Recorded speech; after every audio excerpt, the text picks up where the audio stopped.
Are you thinking about getting your real estate license in South Dakota? Well, if so, this video is for you because I'm going to walk you through step by step exactly how to get your real estate license. My name is Tyler Roicki. I help people build better careers in real estate, and what better way to get started in real estate than to get your real estate license, because at that point you can help people buy, sell, and invest in real estate. And before you get started on that process, it's important to know whether or not you'll meet the requirements to actually get issued a real estate license. So requirements are pretty straightforward. You've got to be 18 years of age or older at the time you're applying for your license, and you've also got to be a citizen of the United States or lawfully admitted alien. So once you meet those requirements, as long as you do, you'll be able to move on to step one of this process. And step one is to enroll in a real estate school for pre-licensing. So the course for broker associates is a minimum of 116 hours, and that can be taken online. And I'm going to go ahead and include a pinned comment below with a list of course providers so that you can select one that meets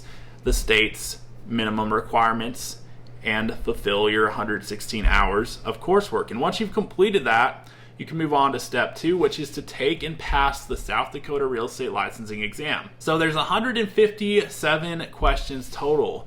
100 on the national portion, 57 on the state specific portion, plus 11 simulation problems that you'll need to complete. And between those three different things, there's 7 total hours, which breaks down to 2.5 for the national portion, 1.5 for the state portion, and then 3 hours for the broker simulation examination. And in order to pass, you're going to need to score at least 75% and be approved by the commission. And there's an exam fee of $98. And once you've cleared that threshold, you can move on to step 3, which is fingerprinting and your background check. So the South Dakota Real Estate Commission requires that all applicants have a background check performed before they can become a licensed real estate broker associate in the state. So to begin that process, you'll contact the South Dakota Real Estate Commission office to request a set of DCI and FBI fingerprint cards. And so once you've got that all taken care of, you can move on to the next step, step 4, which is to obtain errors and omissions insurance, otherwise known as E&O. So every active license is required to carry E&O insurance in South Dakota. Before you do anything with this, I would check with the broker you intend on affiliating with to see if they already have this covered for you, because they might. And if they don't, you're going to be able to pay for a group insurance policy that's in place designed specifically for South Dakota licensees that exceeds the state's minimum requirements. So regardless, you're going to need to have that situated in place before you move on to the next step. So check with the broker you plan to affiliate with, or if need be, get your group policy paid for and taken care of. And then you can move on to step 5, which is to apply for your South Dakota license. And so the application must be filed within 60 days after passing the examination. So don't put it off.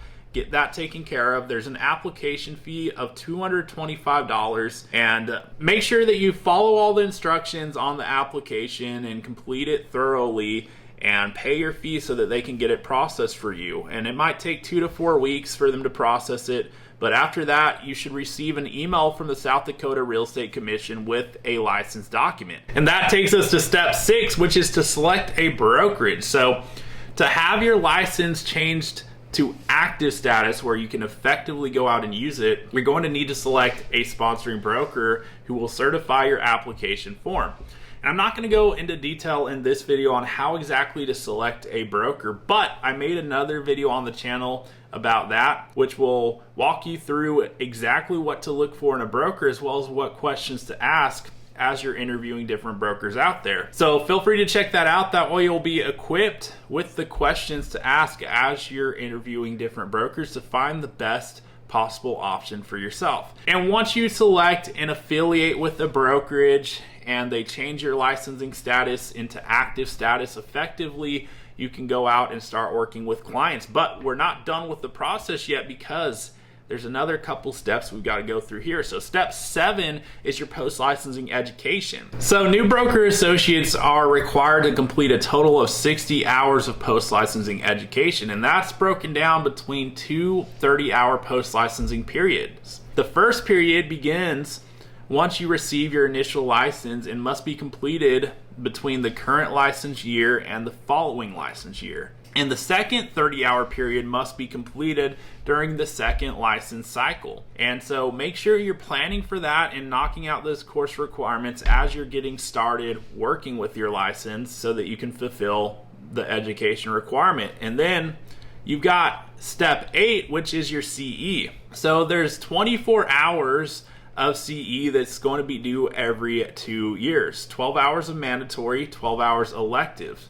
And you're going to want to make sure that's done with course hours that fulfill the state CE requirements. So all licenses expire on November 30th, and depending on when your license is issued, some licenses expire on even years, others expire on odd years. So make sure you're familiar when your license expiration date is and that you fulfill the CE requirements every 2 years after you receive your license. Because the last thing you want to have happen is forget to do your CE or post-licensing education and have your license lapse as a result. So make sure you stay up on the hours and the requirements to be able to renew your license every renewal period. So now that you know exactly how to get your real estate license in South Dakota, there's only one question that remains. Are you going to get after it? If so, hit the subscribe button so that I may share more tips with you to help you on the journey ahead. And if you haven't done so already, check out the pinned comment below where I've included some links and resources to help you through the steps to get your real estate license. And if you got value out of the video, you already know what to do. Hit the subscribe button, and I'll look forward to seeing you on the next video.